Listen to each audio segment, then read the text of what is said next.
Thanks for joining us, everyone, on the program. We're keeping tabs with events and happenings in the polity. I am Nifemi Okuntoye.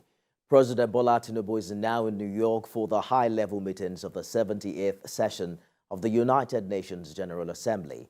He arrived at the JF Kennedy International Airport in New York at about 6:45 p.m. local time on Sunday. The president is leading the Nigerian delegation to attend the scheduled events of the General Assembly from 18th to 26th September. And this is his first outing in his capacity as president of Nigeria to the United States. The president was received by the Minister of Foreign Affairs, Yusuf Tuga, the permanent representative of Nigeria to the UN, Tijani Mohammed Bande, and Dangana Lu, Nigeria's defense attaché in Washington, D.C. The theme of this year's United Nations General Assembly is Rebuilding Trust and Reigniting Global Solidarity, accelerating action on the 2030 Agenda and its sustainable development goals towards peace, prosperity, progress, and sustainability for all.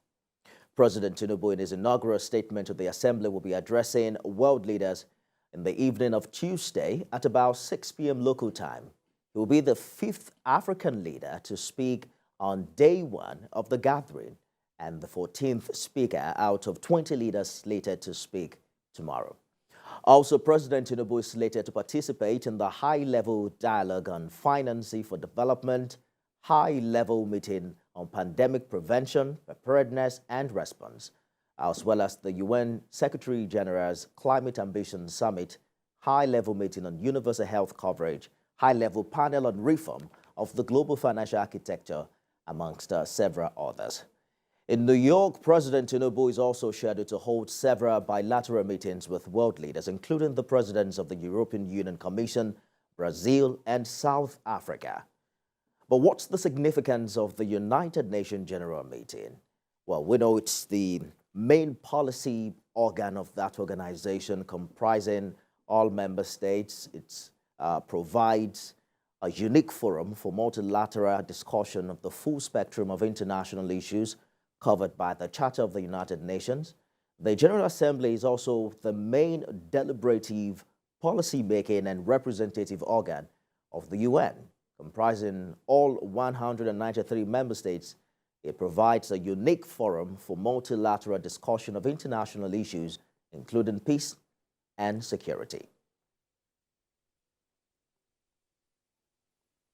For more on the significance of the United Nations General Assembly and President Tinubu's attendance, I'm joined by CEO Economic Associates Dr. Teriba, who joins me live from Lagos. Dr. Teriba, let's begin with how efficiently you think the United Nations has been able to keep its core mandate of international peace and security, particularly when you consider what's happening with Russia and Ukraine, as well as the many global conflicts that we're dealing with.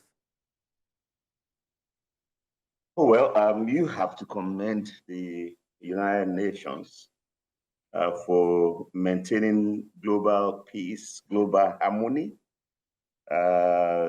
Russia, invasion of Ukraine, the Russian-Ukraine war notwithstanding. These are isolated, cases. You can't compare it with, the toxic path in which the world was fragmented, into, factions, where you had the Cold War, build up of armaments, and only some countries, forming what they call the non-aligned movement. Increasingly, there is global peace and harmony, and exceptions cannot prove the rule. Let's hope that the Russian tension will end sooner rather than later. The world goes more by the way of dialogue, and there's no better global platform for dialogue than the United Nations. All right, so let's talk about Nigeria's engagement in the UNGA event, which has officially begun today. We understand our president will be addressing, will be kickstarting the debate tomorrow with his inaugural address. And on Wednesday, he's slated to participate in the high-level dialogue on financing for development. He will also possibly advance his economic development agenda for what we've seen now to be an aggressive investment attraction in his meetings with global leadership of transnational firms. We also are hearing that some of these firms would include Microsoft, Meta Technologies, ExxonMobil, General Electric, and a few others. What are the real potential opportunities here for Nigeria?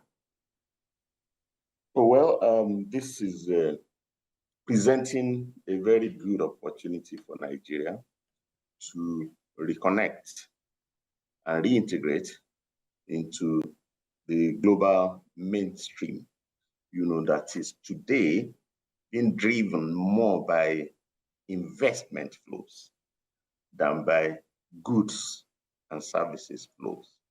In the past, it was about flow of goods and services that seemed to have peaked in the past decade and is most likely to decline. But you are finding, investment stocks, in particular, foreign direct investment stocks, doubling more like every 10 years, and Nigeria has largely missed out of that process over the past 2 decades. So Nigeria is fortunate, to have in the saddle a president that is awake, to the strategic significance of investment to Nigeria's quest for what he has described as renewed hopes. And if what happened in India is anything to go by, going to India and in a matter of days coming back with pledges of 14 billion US dollars in foreign direct investments is a first, for Nigeria. The last time I was on your program, we were speaking about the NMPC having secured $3 billion, not in investment, in debt, now. And I was saying on that occasion that we are not looking for $3 billion, we are looking for 30 billion. We are looking for 50 billion. In between that time and now, the president has secured 14 billion. The figures they are talking about from UAE is also likely to be in the 2 digits. And now you have the biggest stage in the world. Let me butt in, Dr. Teriba. Yeah. How reliable are these figures you're quoting? Because at face value, it's promised investment, right? How reliable do you think this will be in real figures when it comes to having the boots on ground here in the country? Well, all global investment figures, particularly greenfield investment, are based on investment announcements. Investors don't just announce the amounts that they are going to invest. When they announce it, it eventually happens. So there is not in our place. You've had a decade or two in which nobody promised you anything. And now that you have, it may look too good to believe, but it is real. That's how it starts. And then it's followed, by agreements, and it's followed, by consummation of the deals. Now the president is going to meet other countries. We have bilateral talks with other countries, including Brazil, and in particular, the European Union, the European Commission, that's not one country, at this meeting.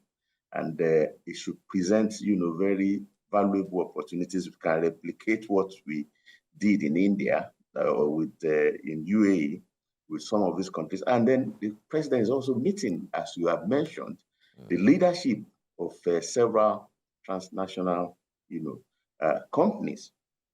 So it's a wonderful opportunity for Nigeria. It's coming at a time that Nigeria needs it. This is not the first time a Nigerian president will have the opportunity to be at this summit. Our presidents attend this summit annually, but this is the first time that you have seen how, the present president is capacity to seize opportunities. I hear you, And Dr. I'm hoping Dr. that Teriba. So let's assume that we're taking your word for it. How soon can Nigerians begin to feel the impact of this potential investment? Is it a long-term project or a medium-term project? Is this something that, the fruits and the dividends can be garnered in the lifetime of this administration? Okay, while we're talking about investment, remember that when the coordinating minister gave his maiden press conference, he did say that Nigeria is moving away from debt financing to equity financing. And, in the past, you can announce plans to go and issue Euro bonds, do a roadshow. And once you make the issue and the subscriptions come in, it's cash for you in a few months. Investments are no different. And you have, a variety, of foreign investment types. You have the greenfield investment, which is basically cross-border M&A, like the talks we were having, about Indorama and the Daikon and some Indian investment interests. If it's about, acquisition of shares, in Daikon, that's immediate cash, more or less a matter of months. It's not a matter of years. So, and you can talk of greenfield. Greenfield could take years, for the ultimate benefits of the investment to crystallize. But the funds arrive when the the LNG investment commitments were made. All parties paid the money straight into escrow accounts. So if you commit to make a greenfield investment, you commit the funds up front. It took 5 years to construct the LNG plants, and it will take 27 years for them to for the full gestation period of the. So we are talking of two things. When does the cash arrive? Most of the cash will arrive immediately. When does if it involves construction or if it involves operations, that could take time. So from the G20 summit in India, the G77 summit in Cuba, where the president was represented by his vice president, and the trip to the United Arab Emirates that you talked about, the president seems to have ramped up this attempt at getting the FDIs and international trades. When we return after this break, Dr. Teriba, we'll be asking what you think Nigeria should be doing differently in order to create an enabling environment for these potential investments. Stay with us, everyone. I, Bola Ahmed Tinubu, do solemnly swear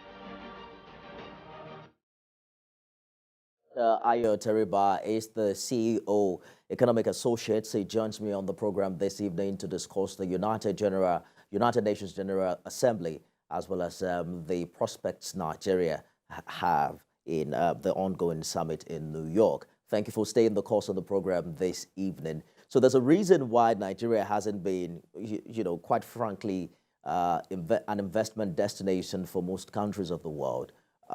We've seen quite a number of activities in this regard in the past few weeks with the president's effort to getting more investors. But the big question would be, have we done anything differently to make Nigeria, that kind of environment where such investments will thrive?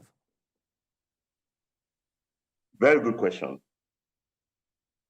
There are two views about the past, and the two views are: one, it was either that investors were snubbing Nigeria, or that Nigeria was snubbing investors.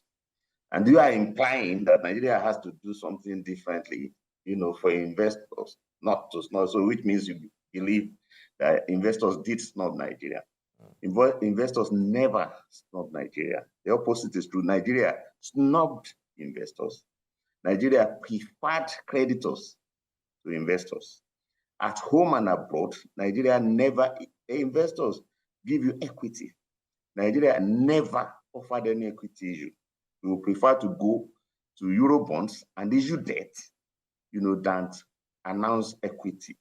When we announced equity investment in LNG, it was subscribed for. When we announced, it's now in the 7th train, when we announced in GSM telephony, it was saturated, investors came. And the lessons of the past few weeks as the president went to India and they went to UAE is that we've discovered the eagerness of investors to make commitments to Nigeria. It's not that we were doing any hard sell. They've been keen. Many of them have traveled here to Nigeria before, trying to invest in Nigeria. Nigeria is the 7th largest population in the world, the biggest in Africa, Middle East, or Europe. Why would investors not be interested? And many of the sectors that can absorb large-scale investment are owned by government. Power transmission, rail, we've let telecoms go. So Nigeria should stop snubbing investors. And that's the example that Asiwaju is providing. And to your question about beyond India, beyond G20, beyond UNGA assembly meeting, what should Nigeria now do differently? All you need to do differently, now that you've used this as test cases to establish that investors are indeed eager to expand investment in Nigeria, fundable investment projects. Say that again, Dr. Teriba. I think we lost you for a minute. Origination is very, very weak. There are so many investment potential. Oh, okay. You were talking precisely what Nigeria can do differently. Can you take it up from there? Yes. So, fine.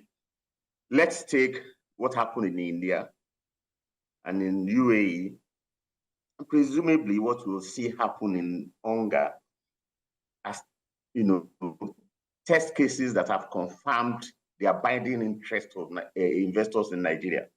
And Nigeria now has to come up with a list of fundable projects that we are willing to allow investors to come and take equity stakes in, both greenfield, brownfield, and in the project financing space, which is referred to as PPP or concessioning. So Nigeria had shut investors out, preferring creditors. Right now, the coordinating minister for the economy has signaled that we have no interest in further increasing debt. We want to issue equity, but what we need is not to get to India for investors to tell you we want this sector, we want that sector.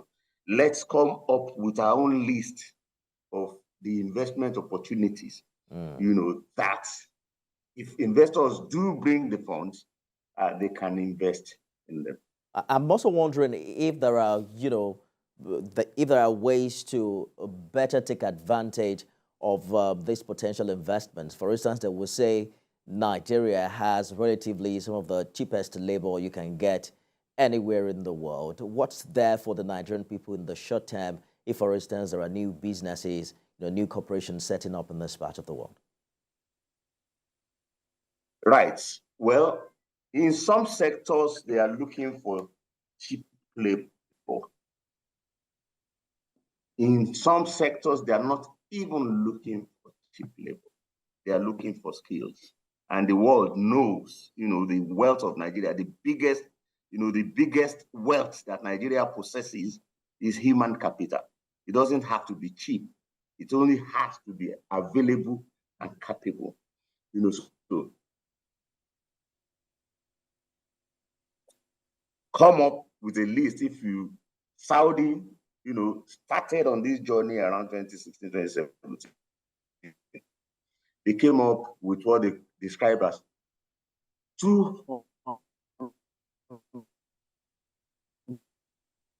We're probably going to have to work on Yeah. that connection, Dr. Teriba. We can hardly hear you In from here. All eyes Well, on the United Nations General Assembly, where President Tinubu is officially visiting the United States for the very first time since he emerged president. And we're also looking at what the theme of this year is focused on: accelerating action on the 2030 agenda, as well as its sustainable development goals towards peace, prosperity, progress, and sustainability for all. There are just 7 more years to the target of the 2030 agenda. The big question will be how much progress has been made by the countries around the world, particularly the United Nations, in achieving these goals. And how, for instance, particularly when you talk about equitable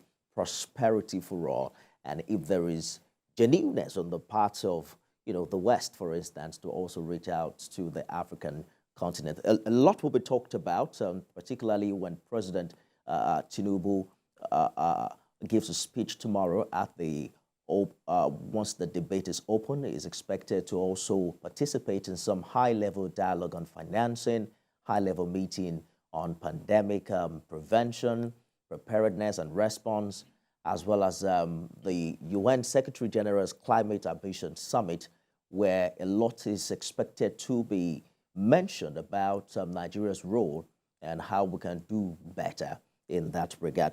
Dr. Teriba, just before we go, I was going to get your position on how much progress you think we have made with the Sustainable Development Goals, particularly with achieving equitable prosperity for all.